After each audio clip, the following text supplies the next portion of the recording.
Greetings, my friends. Welcome to the next episode of the Mint Mob Podcast. Jason here, joined by my buddy Alex across the pond in Germany. We're going to jump into what's happening in the GoodFellas universe, but of course, we're going to check in and see what's happening in the broader crypto market and, of course, with Alex. So how you doing, buddy? What's going on your way? Hey man, I'm doing really good. When you just spoke, I was looking at a message I received from Lilia, who, by the way, needs some congratulations. We've seen it on the timeline. We've seen it in the Discord.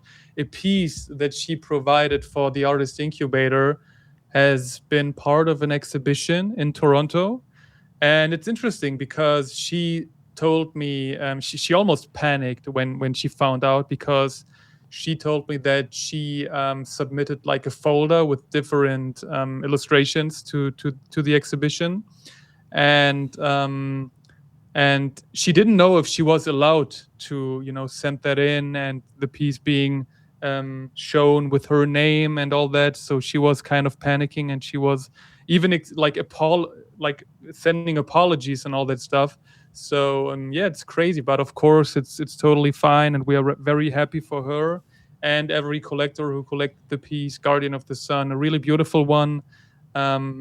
And I remember that all the collectors loved the piece. So if Lilia happens to listen to this, she probably won't because she doesn't speak English. But congratulations, and really cool, right? Like I didn't even know that there was like a big exhibition in Toronto. Did you know about that? The first I heard of it was when I saw the post come across with featuring her piece. So no, I was not aware. Mm-hmm.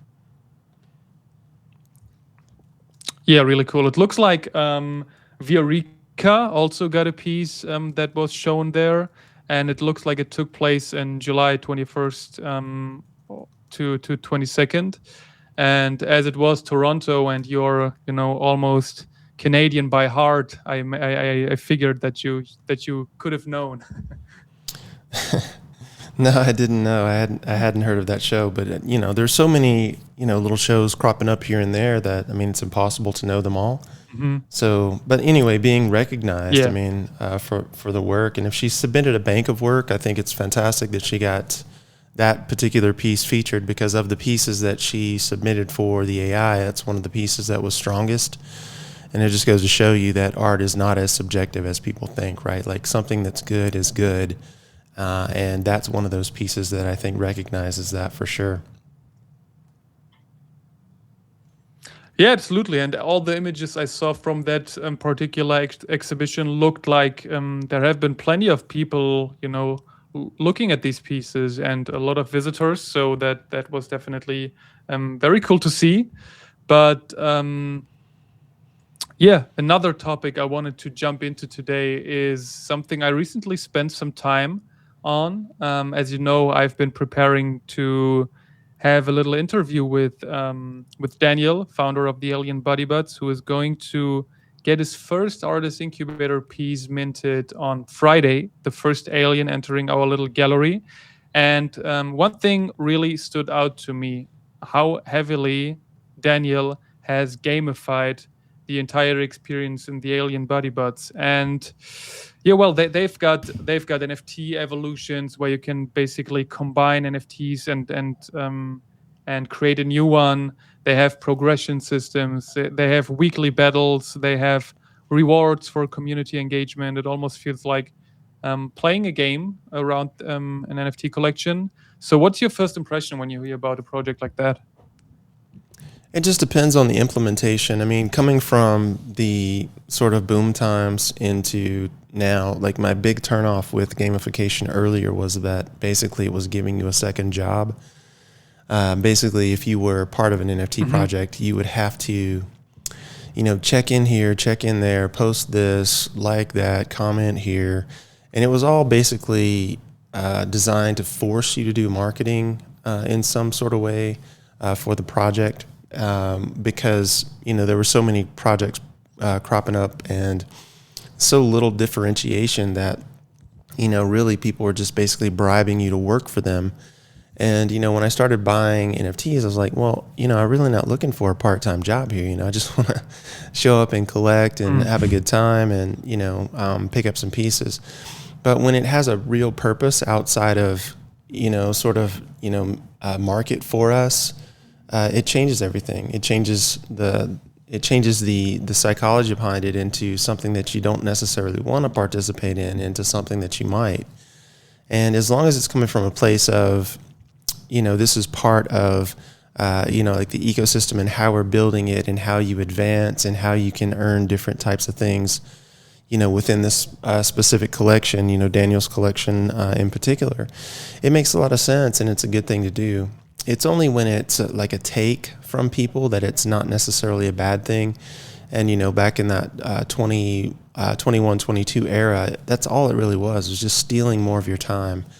And, if you were in multiple projects and you had, let's say, for example, you were in, a bunch of different projects, you open up Discord, and there's, your server list is full. There's 200 servers there. And then somehow you're expected to go through all of these servers and start, like liking and tweeting and retweeting stuff. And it was just a huge take and a huge time suck. But when it's portrayed as, this is how you can advance through the system, or this is how you can evolve your project or your NFT, it's completely different. So I think the psychology behind it matters more than anything. And, the way that Daniel has framed that he does it in terms of evolving the pieces and, giving people an opportunity to plug in and connect with one another, that's a totally different thing from previous.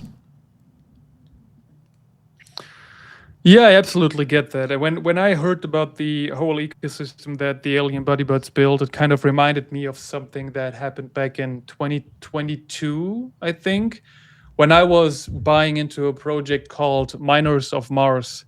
And I held like 10 pieces or something, and I liked the art. I think that their artist is also drawing art for Marvel and all that stuff.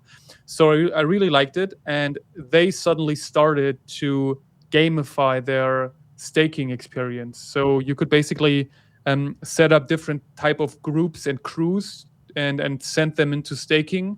And all these staked assets were integrated into active narrative loops where crews faced like simulated Martian hazards, like toxic gas or equipment failures and all that stuff. So all that kind of influenced how many like staking rewards you got, and you needed to be smart and put a good crew together that works well with each other.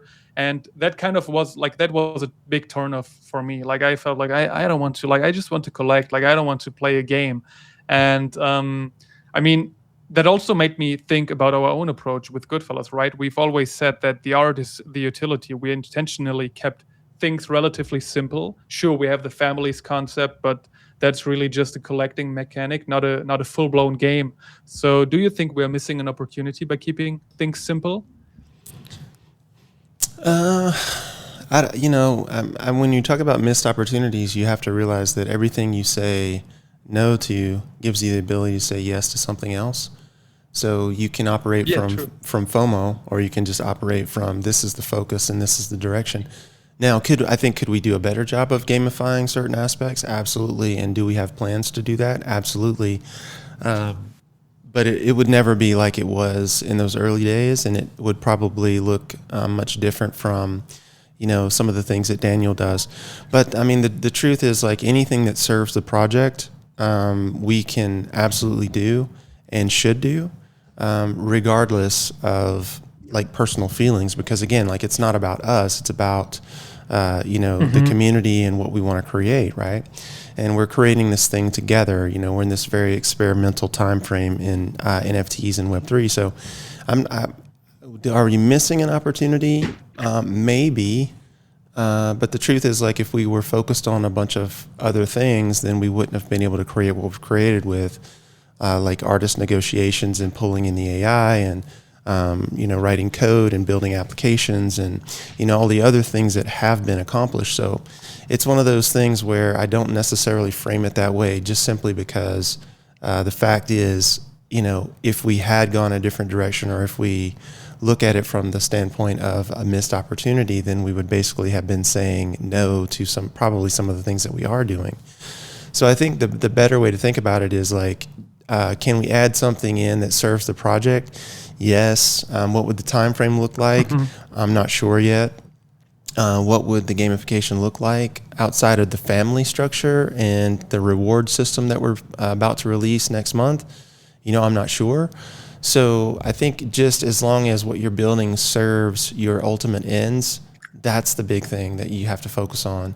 And that's the thing that, I've tried to continue to keep us focused on rather than get sidetracked on a bunch of different things that, end up being like half done, especially with a small team. So I think that there's opportunity, of course, to gamify more of what we're doing. I certainly see that as something that we can dive into, but I would not want to sacrifice what we have created thus far in terms of systems and consistency and building around content and art, for the sake of simply saying that we have something that looks more like another project. That wouldn't make any sense to me. So, from that aspect, I don't think we've missed an opportunity. I think that ultimately, as we continue to evolve and grow the project, more opportunities will expand and open up for us.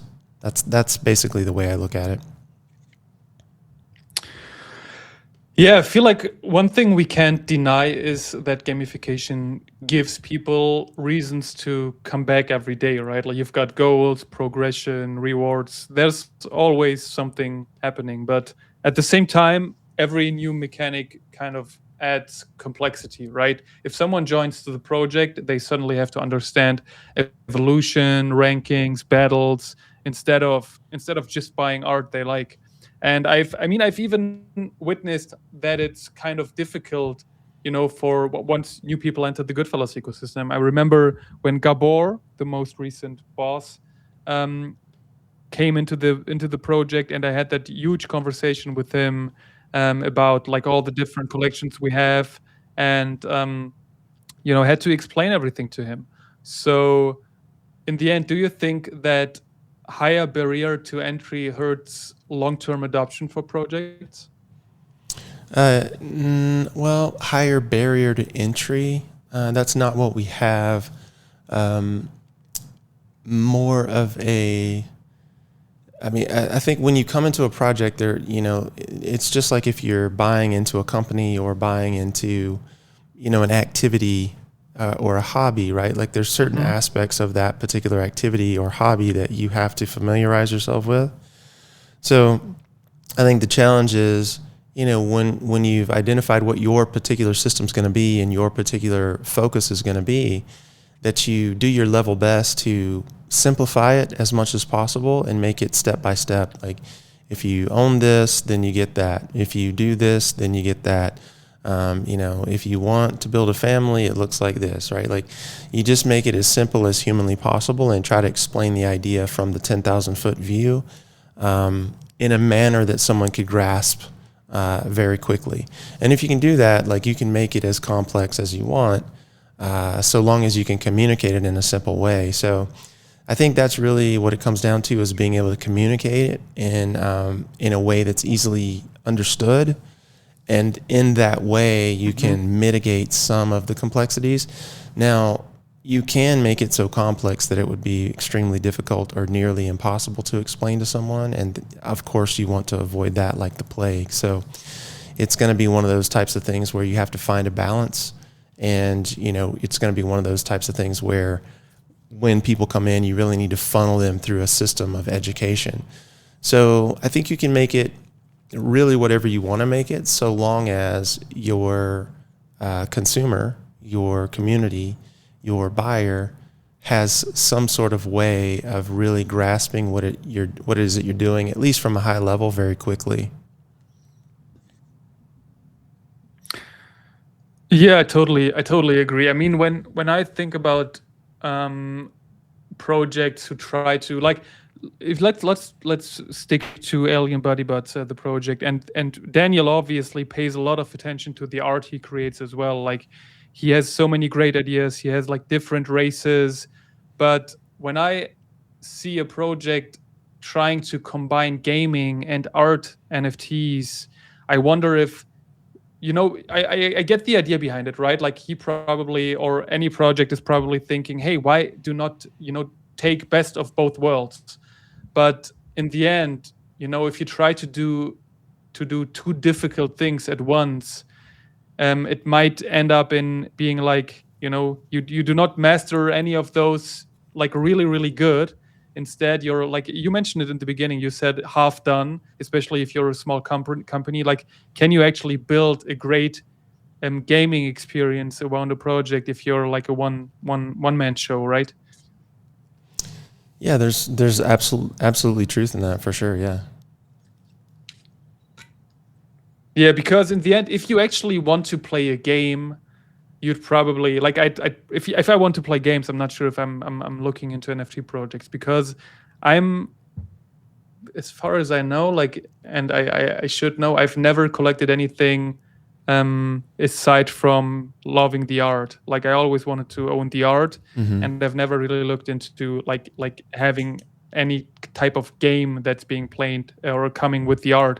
So I'd love to get collectors' opinions on that, because if I want to play a game, I'm probably looking into different directions instead of NFTs. So I'm wondering where the industry is heading. Like 5 years from now, do you think the successful NFT projects will mostly look like games, or will, the strongest projects still be the ones where the art is the main focus? I think Web3 in and of itself has and basically the generations from Gen X on through, like, they were raised on games, I mean, even if you were, like probably even before Gen X, but Gen X for sure had, the Nintendo wave that was so popular in the 80s. And that sort of, really created a population of people who were drawn to games.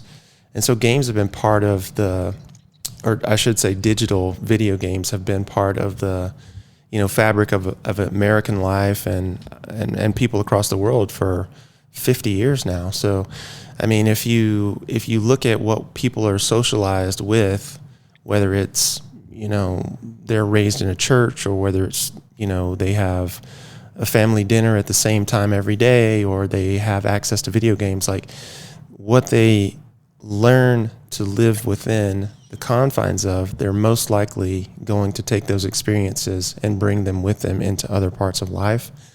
So it only makes sense that in Web3 you would have tons of focus on games and gamification and Web3 video games and all the rest of it, especially now that the technology has evolved to the point where it is right now, where even game engines can be sort of vibe coded at this point, and you can create decent looking games and games that mimic those early games with a few prompts. So it only makes sense that it's part of it. Now, whether or not it's necessary, or whether or not it's, something that people have to have or want to have, that's a totally different question altogether. But I think that the ubiquitous nature of gaming, at least as it's existed for the last half century, is basically going to dictate that there's going to be a healthy dose of it in everything going forward, whether it's Web3 or Web2, or, even, having game night at your house, people love to get together and, either play video games as a community, or watch TV shows as a community, or play board games as a community. So I don't think that aspect of life is going to go away no matter what. As you speak of it, like as you and I, we are like coming from two different generations. I wonder, like, what role does gaming play in your life, actually? Not so much anything really. Like, when I outgrew gaming, I outgrew it and I walked away from it. And then, my life path was very different from a lot of people.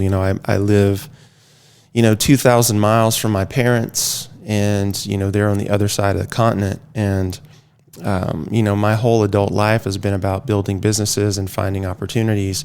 So I play a different game. I play the game of multiplying money and building projects and, trying to better myself. Like, those are the games that I play. They're not digital, and I don't want to waste my life sitting in front of a screen, right? So I don't necessarily play many games. There are a few games that I have on my phone that I enjoy playing, and if I'm, I don't know, like sleeping in or something, or hanging out with Christine in bed or something like that, we'll play some word games, or we'll play some of these, puzzle type games on the phones, and we enjoy doing that. But outside of that, it's not really a part of my life. But there are people from my generation, the Gen X generation, who are like huge into it, whether it's, like the modern gaming systems, playing, like massive multiplayer games like Call of Duty or whatever. I mean, they're huge into it. So, I mean, it's different. And a lot of these people are not necessarily like in the entrepreneurial sphere. So like they'll come home from work and they'll watch television, or they'll hang out with their kids or whatever, and they'll play games together as part of like how they wind down at the end of the night, is kind of the impression I get. But, of course, that's very different from someone who's like in the Homelander generation, who basically wakes up and plays a video game for 8 hours straight. That's, that's something that I did when I was maybe a teenager, and that would be on a very rare occasion. Maybe you had the cheat codes to one of the Nintendo games or something, so you had infinite lives and you would sit there and try to beat the game or something. And we would get together and do stuff like that. But, that part of my life where I sit in front of a game console and play a video game for, 8 or 10 hours is not something that interests me at this point. I'm more interested in creation than consumption. So for me, can I create a piece of art? Can I create a business? Can I create a return on my money? Can I create a relationship? Can I get better at pickleball or weightlifting or whatever it is that I'm doing? Can I build a Jeep or, jet the carbs on the dirt bikes, whatever the thing is, like, all of these different things you could classify as games if you wanted to, but really they're just, ways that people occupy their time, so to speak. And for me, my time is very precious, and I want to spend it on things that I really, really enjoy, or things that I really feel like are going to move the needle in a positive direction for me personally. I may not necessarily enjoy going to the gym and, sweating my ass off, lifting weights, but it's one of those things that I do because I want to make sure that I take care of my body and that my body serves me my entire life, right? So, like, I think it just comes down to priorities. And, when you're, like if you're a teenager right now, Homelander, your priorities are completely different. And I was having this conversation actually on Facebook with a group of people who were talking about how parents do too much for their kids. And when I look at the generation of kids that are growing up in this community specifically, now I can't speak to other communities across the globe, but in this community specifically, parents do way too much for their kids. And the kids are super soft. They don't really have, and I'm speaking generally, there are exceptions to the rule. The kids are super soft. They don't have a lot of, I would say, like mental strength to deal with certain things. They don't do hard things, and so they don't challenge themselves in that way, at least physically. So, for me, when I look at that type of stuff, I don't want to ever be one of those people who lives life sitting on a couch doing, I guess you would say, not much physically. So for me, the trade-off from sitting in front of a game console to doing something physical is not worth it, because I want to make sure that I'm like physically doing hard things, because that also trains your mind.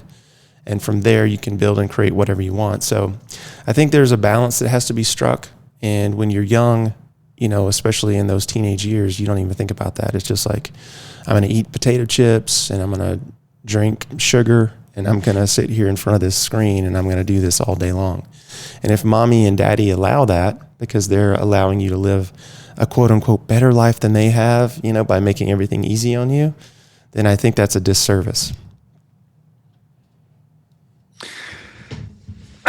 Well, I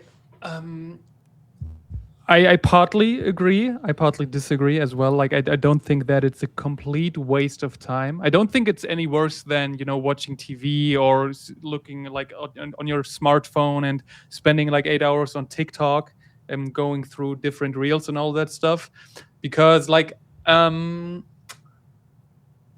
mentioned that when you were younger, you never really got into that gaming mindset. I mean, one thing that I love that you just said is like that life is like some like kind of like a game as well, at least to some degree, right? Like so many kids spend so many weeks or months um like in a game and try to level up their characters and like collect experience points, whatever, instead of doing that in their real lives, right? Like you can go to the gym, you can um master all those skills in real life and get a better job or build a company and try to become the main character in your own life, right? Like and treat it as a game. Obviously you cannot die and get like respawned at some point, but yeah, in the end I feel like gaming probably um is on the same level as people who watch TV all day long or who waste their time on smartphones and on TikTok and all that stuff. But in the end, I wouldn't necessarily try to avoid it at all costs because, like, to me, it's sometimes like maybe I'd love to get your opinion on that because, um, to me, it looks like most people from Gen X feel like the majority of young people are useless, right? And I mean, we see what happens to Gen Z, right? Like there are a lot of people among them or kids among them spending too much time in front of screens and all that stuff. But on the other side, like when I hit the gym, for example, there are so many young kids who are very disciplined, who hit the gym all the time, who are there like I don't know 4 or 5 times a week. So there are good people among them as well. And like I don't think it's a lost generation, but I'd love to get your thoughts on that as well.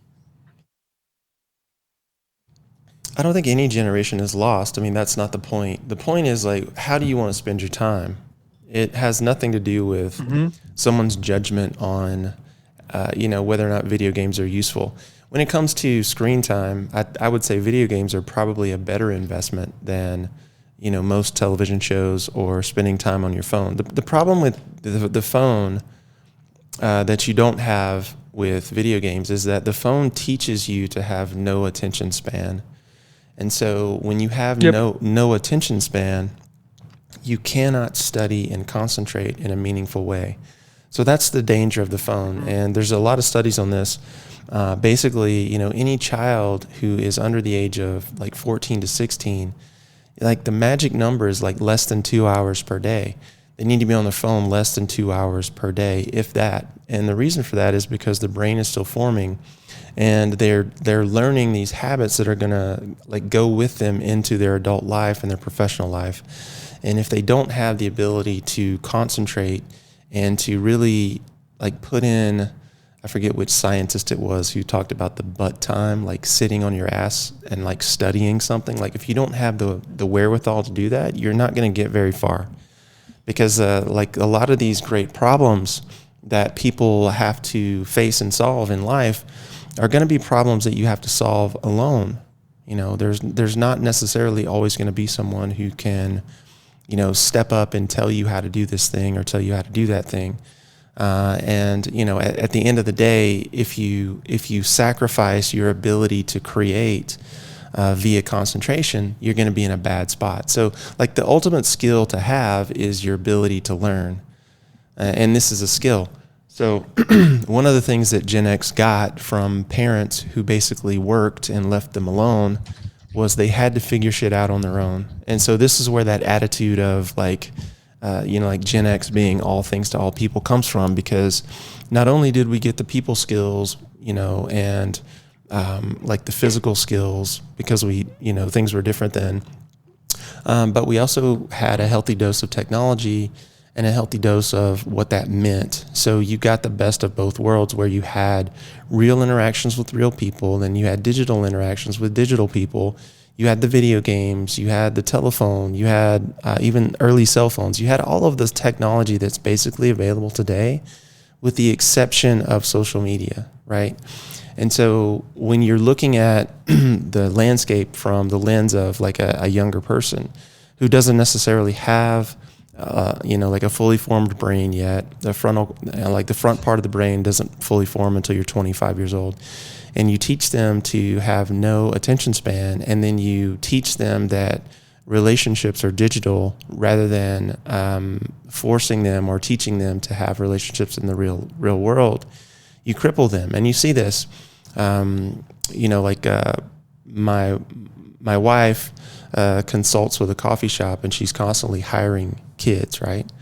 And the kids that work there are not the same maturity level as the kids that came before them. And this is another trend that Jonathan Haidt points out in his writings. The age of maturity is getting further and further and further down the line. So if you had like a Gen X kid at 13 or 14 who comes home to an empty house, prepares his own food, maybe watches a little bit of television, has to do homework, or catch up with friends, or get on the phone, or do some sort of something to get homework done and prepare for the next day, absent mommy and daddy, that mentality or that child is much more mature than a child who comes home and mommy has snack on the table and limits what they can and can't do, or allows them to sit on the couch and do nothing, and then, sends that kid off into the world to like ask for a job at the local coffee shop, for example. The maturity level is extremely different. It's noticeably different. And it's not that like Homelanders or, like millennials or whomever, it's not that these people are useless. It's that their experience is different. And you can see it. So, of the population of kids that work at the shop, there'll be a massive percentage of them who are basically incapable. And then there'll be one or two who really, really stand out because they show up with a great work ethic. They show up with a good attitude. They show up understanding that they're there to serve other people, that, they can't be on their phone every 5.5 seconds.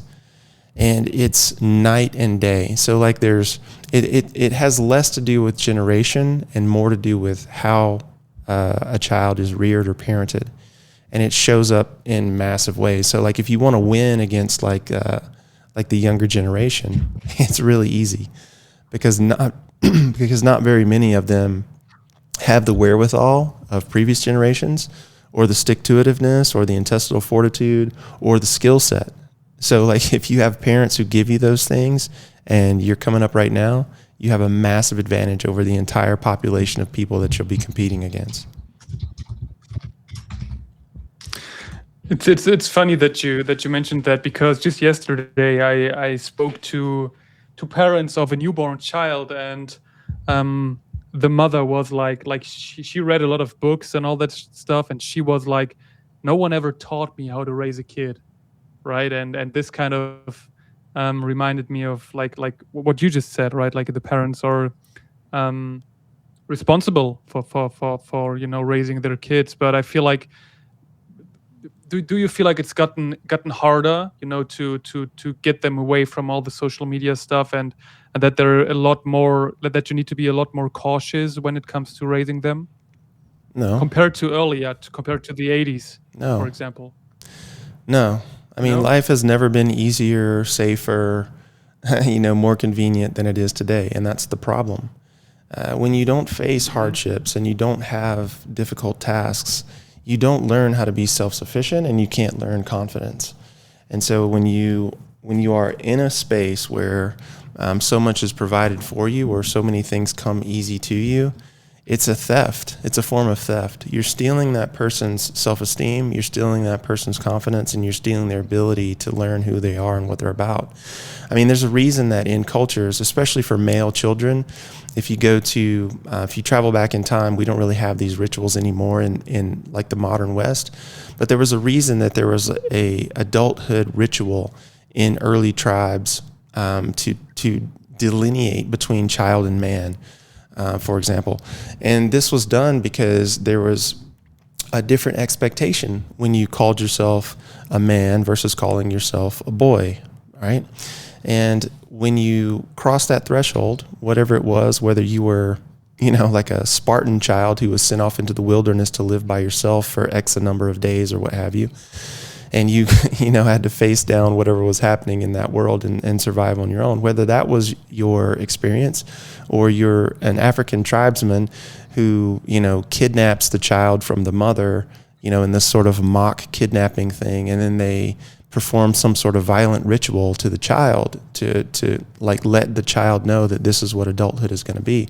Like, there's no clear delineation from when you become a man versus staying a child. And this is the problem that we have in Western culture right now. There's no adulthood ritual, so to speak. And when you don't have that, you don't really know, okay, well, what is my what is my sort of threshold of responsibility as a child versus my threshold of responsibility as an adult? There's no groups of people coming together telling you this is how you are to behave at certain points of life when you acquire this type of responsibility. And so, what a lot of people have done, especially in personal development circles, is they will force hardship upon themselves to see what they're all about. Whether it's, doing some crazy 200-mile hike, or whether it's doing some form of ritual scarification, or something that basically imprints this moment in time on the mind and says, hey, when you wake up tomorrow, your expectation, or the world is going to have a different expectation of you, and you're going to have a different expectation of yourself. And without that, it's very difficult to know where people lie, especially in the land of maturity. So that difficulty that you face is what's missing. And as long as it continues to be missing, we will continue to see the level of maturity, or the rate of maturity, slow down. Kids will continue to mature at slower and slower rates. And so the thing that previous generations had that this one doesn't is they faced hard things earlier in life. It's really that simple. Yeah, absolutely. Many good points. Don't know how we got here from gaming, but yeah, we drifted a bit off topic with the whole parenting discussion, but it was definitely an interesting conversation nonetheless. I just wanted to make a cut here and speak about one big news that I got yesterday. You probably read about it as well. We usually do not jump too much into crypto recently, but you've probably read the news about Bitmart, another exchange, a pretty big one, is shutting down. And it's interesting because some users report that they get some kind of FTX flashbacks. Bitmart says users can still withdraw their funds, but if you spend just a few minutes on X or Reddit, you will find a very different story. Users reporting stuck withdrawals, frozen funds, and growing panic. And yeah, whether every report is accurate or not, one thing is pretty clear. Once people lose confidence in an exchange, fear spreads faster than fact. So, yeah, have you read about Bitmart and their shutdown? I didn't read any of the details. Just the fact that that it was announced that they're shutting down. There's actually a couple that are shutting down before the end of the year. Yeah. Bitmart is one of them. There's Odos, Django, and BitMEX as well, are all winding down this year. So, I mean, that's, again, par for the course. Yeah, that's true. I mean, in the end, that's probably also some kind of consolidation, right? Like, we have the big exchanges like Binance or Coinbase, who are probably too big to fail. But in the end, it's interesting to see, another actor failing, and another, party who has, like, I've read how many funds did they raise, like a couple million, and it's crazy to see that this kind of thing keeps happening over and over and over again. Wasn't the first one who shut down its services, is probably not going to be the last one. But is all that, in your opinion, something that signals us that a bottom is forming here in the crypto markets? Well, I mean, in terms of bottoms, like, who knows? And just like tops, who knows? Like, I mean, at the end of the day, no one has a crystal ball. So I don't necessarily think those things are correlated per se. Because, again, like, if you go back and if you go to your favorite AI and you just pull up, hey, give me a list of every, Web3 project that's failed over the last 2 years, you'll have 4 or 5 or 6 for every single month, right? And of course, the higher profile ones are the only ones you hear about. But the truth is, like, everything that's not providing value is going away, and it's going away at a faster rate, which is a good thing. Again, just going into consolidation. It could mean that you're forming a bottom, but really what it means is that the marketplace is getting smarter.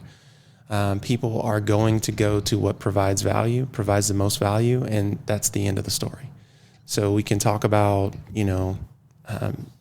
this exchange or that exchange or the other exchange, but which exchange serves you best is the one that's going to win.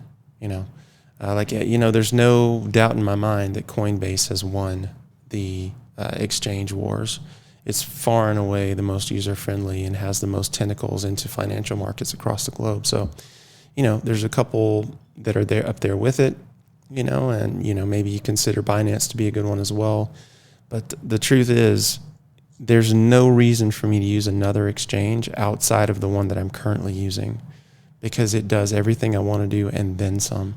So all of the exchanges who weren't able to raise the funds or create the technologies or tap into certain aspects of, tokenization with stocks or what have you, they're going to suffer and they're going to fail. And that's just the way it is. It's just part of consolidation.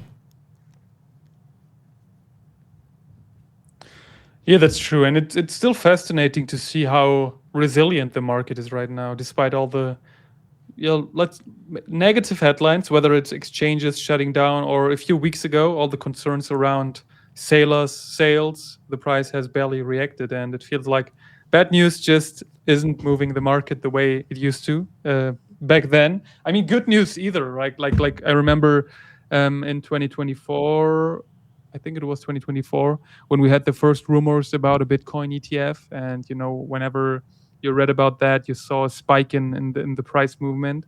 And it feels like, the volatility is maybe, I'm not saying it's going away, but it feels like markets have become a lot more resilient. What do you see? I think people have just gotten smarter. I mean, so you can frame that as resilience or, whatever you want to frame it as. But I mean, at some point, you would like to think that the primates learned the lesson, right? There's patterns to all this stuff.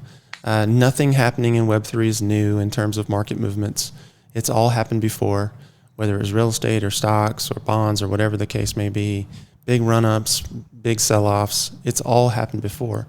The challenge that you had in Web3 is that so many people who knew nothing about how markets work always think that the next run-up is the next, massive blow-off top. And it always takes longer than you think. So, ultimately, it's one of those situations where I think the buyer or the consumer, the participant, whatever you want to call them, is getting a little bit more accustomed to how markets actually work. And that points to a certain level of maturity. So that's a good thing. Market is maturing, but also you've got retail underpinning all this stuff. So you can look at it from the standpoint of, okay, well, we've had massive sell-offs. Crypto is inevitable at this point. It's not going anywhere. If I'm a big bank or a big investment firm, I need to leverage these sell-offs to take positions because I'm sitting on all this cash and I need to put it somewhere. So, on some level, you've got institutional investors, to some degree, sort of backstopping or underpinning the market, at least for the major tokens. Like, you can't say that that's true for every token, but at least for the major tokens, that's going to be the case. Yeah, absolutely. I totally agree. And it's always exciting to watch the markets and see how they react. But let's jump into the GoodFellas for the last couple of minutes too. I have a meeting planned with Daniel, and we'll have a little interview prepared for you guys. So if you're listening to the podcast, the interview should be available by tomorrow. And it's going to be great. Love the excitement around the Alien Mint. And we've got a couple people who requested a spot on the allow list. So definitely make sure to to be there on time on Friday. And we will have a mint party, of course, as always. We will get there together. We will cherish the piece that we got. I'm trying to get some behind the scenes and creation progress information from Daniel to drop all the information on spaces. And yeah, looking forward to the piece. Again, a very unique one, something we haven't had before. And I think Daniel made a really, really good job bringing like the GoodFellas vibe into an alien piece, right? For sure, yeah. Should be a fun piece. Definitely sticks with his style. People who are in his community collecting, it's going to be right in the same vein of what you've seen. So we're excited to bring that in and have a little excitement around it, yeah.